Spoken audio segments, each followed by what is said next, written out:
अब्दुल्ला बिन अब्बास से रिवायत है। उन्होंने कहा कि मुझसे सलमान फारसी ने बयान किया कहा, मैं मुल्क फारस में असबहान के एक गांव का बासिंदा था जिसको जी कहा जाता है। मेरे बाप अपने गांव के किसान थे।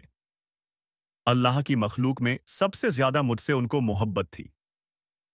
मुझसे उनकी मोहब्बत इस हद तक मुसलसल कायम रही कि मुझको अपने घर में महबूस कर दिया, जैसे लड़की घर में ही रखी जाती है। आतिश प्रस्ती में मैंने मेहनत की आग का मैं मुंतजिम हो गया जो इसे रोशन रखता है, थोड़ी देर भी बुझने नहीं देता। मेरे बाप की एक बहुत पैदावार वाली जमीन थी। उनका बयान है कि एक रोज उनको इमारत के काम की मशगूलियत हो गई। मुझसे कहा कि ए बेटे, आज मुझे जमीन पर जाने का मौका नहीं है, तू चला जा और उसकी निगरानी कर। और उसमें बाज काम का जो वह चाहते थे, मुझे हुक्म दिया। जमीन के इरादे से मैं निकला। ईसाइयों के एक गिरजे पर मेरा गुजर हुआ। इसमें मैंने उनकी आवाज सुनी। वह नमाज पढ़ रहे थे, और चूंकि अब्बा ने मुझको अपने घर में महबूस कर रखा था, मैं नहीं जानता था कि लोगों के अहवाल क्या हैं। जब मेरा गुजर उन पर हुआ और मैंने उनकी आवाज सुनी, तो उनके पास मैं गया कि देखूं वह क्या कर रहे हैं। जब मैंने उनको देखा तो वह नमाज पढ़ रहे थे। उनकी नमाज मुझे पसंद आई और उनके दीन की मुझको ख्वाहिश पैदा हुई। और मैंने कहा, यह बखुदा इस दीन से बेहतर है जिस दीन पर हम हैं। बखुदा मैंने उनको नहीं छोड़ा, यहां तक कि आफताब गुरूब हो गया और अपने बाप की जमीन को छोड़ दिया। उस पर मैं गया ही नहीं। मैंने उनसे कहा, इस दीन की असल कहाँ है? अस उन्होंने कहा, शाम में सलमान फारसी कहते हैं। फिर मैं अपने बाप के पास आया और वह मेरी तलाश में आदमी भेज चुके थे, और मैंने उनको सारे काम से गाफिल कर दिया था। मैं जब उनके पास आया तो उन्होंने कहा, ए मेरे प्यारे बेटे, कहाँ थे? क्या मैंने तुमको जिम्मेदारी सुपुर्द न की थी?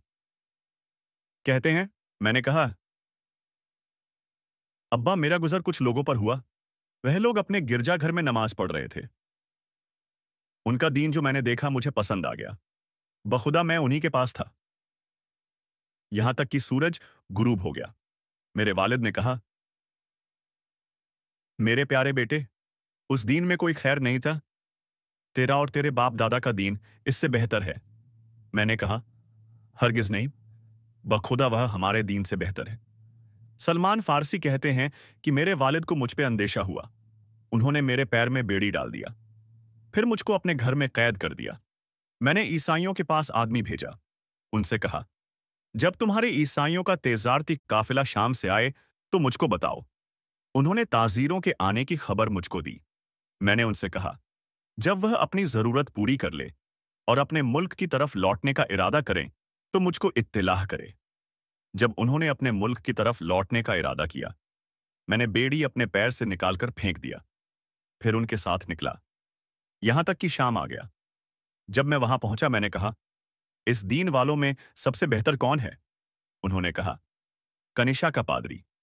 मैं उसके पास गया और कहा, मुझे आपका दीन पसंद आया और मेरी ख्वाहिश है कि मैं आपके साथ गिरजा में रहकर आपकी खिदमत करूं, आपसे इल्म हशील करूं और आपके साथ नमाज पढ़ूं। उसने कहा कि अंदर आओ। मैं उसके साथ अंदर गया। सलमान फारसी कहते हैं कि वह एसिज एक बुरा आदमी था, लोगों को सदके का हुक्म और तरगिब देता। जब लोग उसके पास सदके की कोई चीज जमा करते तो वह उसको अपना जाती खजाना बना लेता, और वह सदका गरीबों को नहीं देता। और धीरे धीरे उसने 7 मटके सोने जमा कर लिए। उसकी इस हरकत को देखकर मुझे उससे सख्त नफरत हो गई, और फिर एक दिन वह मर गया। सब ईसाई उसको दफन करने के लिए जमा हो गए।